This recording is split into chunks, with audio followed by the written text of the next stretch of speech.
ఓం హ్రీం క్లీం శివాయ బ్రాహ్మణే నమః. కలిమాయల నుండి తప్పించుకోవాలంటే భగవంతుని ధ్యాన సంపన్నులై ఉండాలి.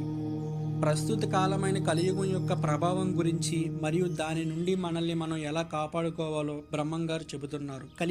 కలియుగంలో మనుషుల మనస్సులో తలెత్తే అశాంతి, కోపం, అసూయ, స్వార్థం మరియు అధర్మం వంటి ప్రతికూల లక్షణాలను మాయలు అని అంటారు. ఇవి మనిషిని నిజమైన మార్గం నుండి పక్కకు మళ్లిస్తాయి. తప్పించుకోవాలంటే ఈ ప్రాపంచిక బంధాలు, ప్రలోభాల నుండి బయటపడాలంటే కేవలం శారీరక శక్తి సరిపోదు. భగవంతుని ధ్యాన సంపన్నులై ఉండాలి. మనస్సును నిరంతరం దైవ చింతనలో లేదా ధ్యానంలో ఉంచాలి. ఇక్కడ సంపద అంటే డబ్బు కాదు, ధ్యానమే ఒక గొప్ప సంపదగా కలిగి ఉండాలని అర్థం. అంటే భగవంతునిపై ఏకాగ్రత పెంచుకోవడం వల్ల కలిగే మానసిక ప్రశాంతతే మనల్ని ఈ కలిమాయల నుండి రక్షిస్తుంది. మనం నివసిస్తున్న ఈ లోకంలో కనిపించే ఆకర్షణలు, చెడు ఆలోచనల బారిన పడకుండా ఉండాలంటే దైవ ధ్యానం అలవాటు చేసుకోవడం ఒక్కటే మార్గం. జై వీరబ్రహ్మేంద్ర స్వామి, జై గురు బ్రహ్మం గారు. ఓం వీరబ్రహ్మేంద్రాయ నమః.